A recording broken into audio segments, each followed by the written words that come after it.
This is Hobart, the capital city of Tasmania.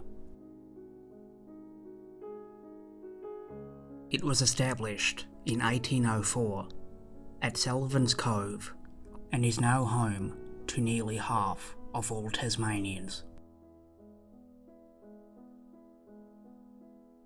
It is hard for Tasmanians today to imagine Hobart being in a different spot, but it nearly was in a different spot. Risdon Cove was not the location that was initially chosen for the city.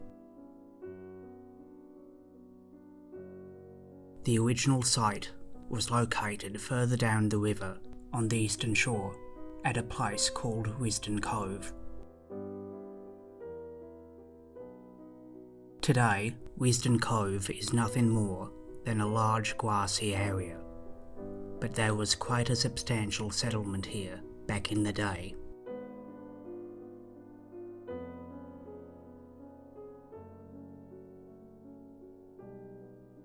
In 1803, relations between Great Britain and France were not that great. In fact, the two nations were on the brink of war. The British knew the French were interested in Van Diemen's Land, as Tasmania was then known, and according to historian Reg Watson, the French were determined to get there first. If the French claimed Van Diemen's Land and war broke out between them and Great Britain, then communication between New South Wales and Britain through Bass Strait would be disrupted. To prevent this from happening, Philip Gidley Kyn, the Governor of New South Wales at the time, decided to establish colonies at Port Phillip in present-day Victoria and at Risdon Cove in Van Diemen's Land.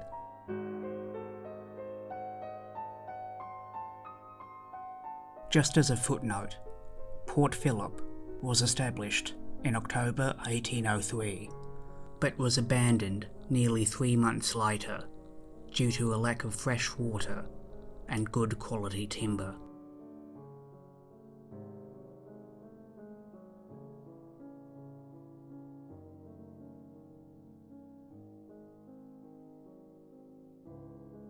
A British Royal Navy officer named John Bowen was charged with establishing the settlement at Risdon Cove, which was officially called Hobart.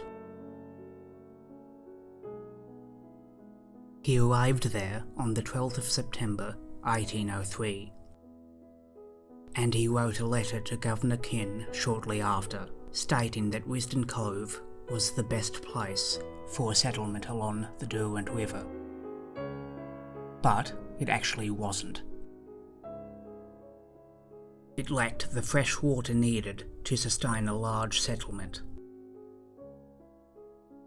and the soil was not quite good enough for growing crops. It also didn't have a harbour. To reach the settlement, you had to anchor your ship in the Derwent River and send boats up a creek. The only good thing about the site was that it was easily defendable in the event of an attack. But Bowen was determined to ensure the settlement survived into the future, overseeing the construction of huts and storehouses and the cultivation of farmland. By November 1803, the local population had grown to 100 and 40 structures had been built.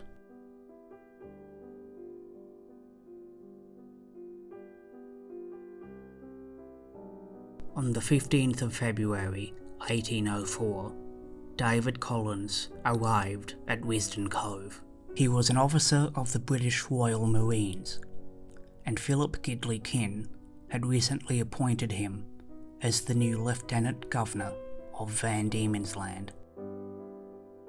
He had previously served as Secretary, Judge Advocate and Lieutenant Governor of New South Wales between 1788 and 1796. After inspecting Risdon Cove, Collins decided it should be abandoned in favour of Sullivan's Cove, a much more suitable place for a settlement. Unlike Risdon Cove, it had plenty of fresh water and the soil was of good quality. It also had a large harbour where ships could anchor.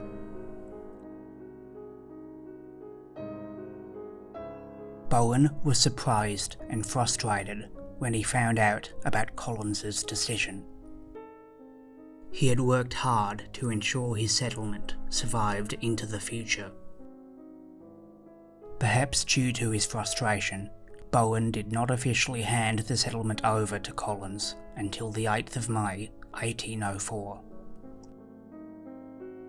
He left Van Diemen's Land a couple of months later.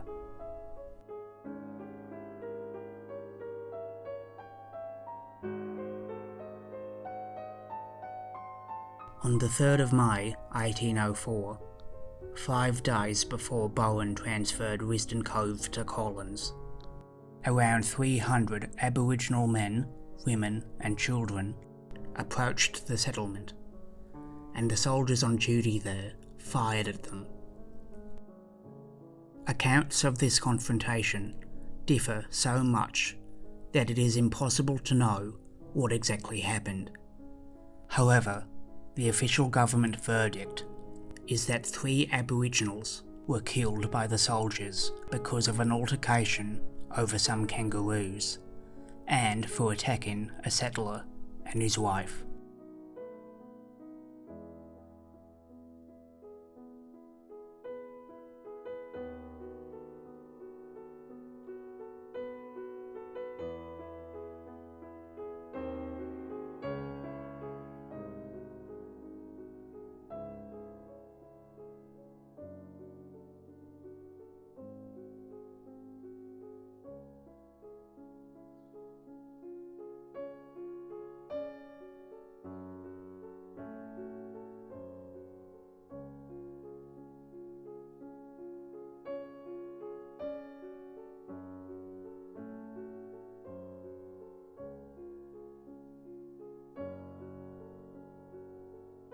Although a lot of what was at Risdon Cove was removed and taken to Sullivan's Cove, the site continued to be developed.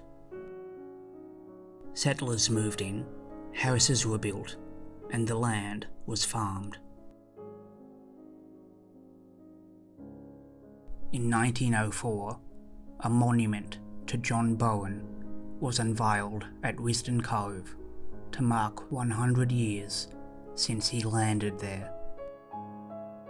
The event had originally been scheduled for the previous year, but it was delayed due to an outbreak of smallpox. During the 1970s and 80s, the Tasmanian government developed Risdon Cove into a historic site and tourist destination. The process, which included an extensive archaeological survey of the site, was estimated to cost $500,000, but the government ended up spending $1.2 million.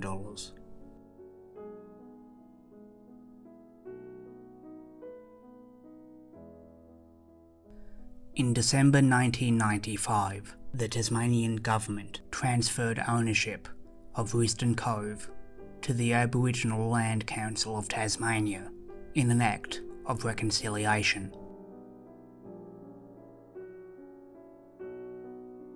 On the day of the transfer, the Bowen Memorial was badly vandalised. It has been vandalised intermittently ever since.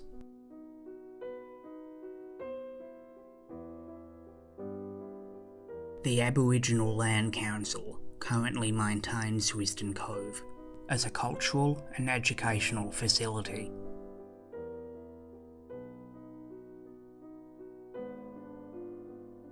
all evidence of European settlement at the site has sadly been neglected to the point where not much is left.